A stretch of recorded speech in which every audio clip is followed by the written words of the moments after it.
تاسیم میم، یہ کتاب روشن کی آیتیں ہیں۔ اے محمد صلی اللہ علیہ وآلہ وسلم، ہم تمہیں موسیٰ اور فرعون کے کچھ حالات مومن لوگوں کے سنانے کے لیے صحیح صحیح سناتے ہیں کہ فرعون نے ملک میں سر اٹھا رکھا تھا اور وہاں کے باشندوں کو گروہ گروہ بنا رکھا تھا۔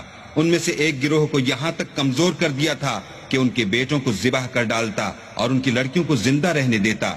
بے شک وہ مفسدوں میں تھا، اور ہم چاہتے تھے کہ جو لوگ ملک میں کمزور کر دیے گئے ہیں ان پر احسان کریں اور ان کو پیشوا بنائیں اور انہیں ملک کا وارث کریں، اور ملک میں ان کو قدرت دیں، اور فرعون اور حامان اور ان کے لشکر کو وہ چیزیں دکھا دیں جس سے وہ ڈرتے تھے۔ اور ہم نے موسیٰ کی ماں کی طرف وحی بھیجی کہ اس کو دودھ پلاؤ، جب تم کو اس کے بارے میں کچھ خوف پیدا ہو تو اسے دریا میں ڈال دینا، اور نہ تو خوف کرنا اور نہ رنج کرنا، ہم اس کو تمہارے پاس واپس پہنچا دیں گے اور پھر اسے پیغمبر بنا دیں گے۔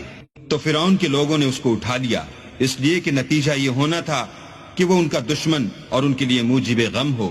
بے شک فرعون اور حامان اور ان کے لشکر چوک گئے۔ اور فرعون کی بیوی نے کہا کہ یہ میری اور تمہاری دونوں کی آنکھوں کی ٹھنڈک ہے، اس کو قتل نہ کرنا، شاید یہ ہمیں فائدہ پہنچائے، یا ہم اسے بیٹا بنا لیں۔ اور وہ انجام سے بے خبر تھے۔ اور موسیٰ کی ماں کا دل بے قرار ہو گیا، اگر ہم ان کے دل کو مضبوط نہ کر دیتے تو قریب تھا کہ وہ اس غصے کو ظاہر کر دیں۔ غرض یہ تھی کہ وہ مومنوں میں رہیں۔ اور اس کی بہن سے کہا کہ اس کے پیچھے پیچھے چلی جا، تو وہ اسے دور سے دیکھتی رہی، اور ان لوگوں کو کچھ خبر نہ تھی، اور ہم نے پہلے ہی سے اس پر دائیوں کے دودھ حرام کر دیے تھے۔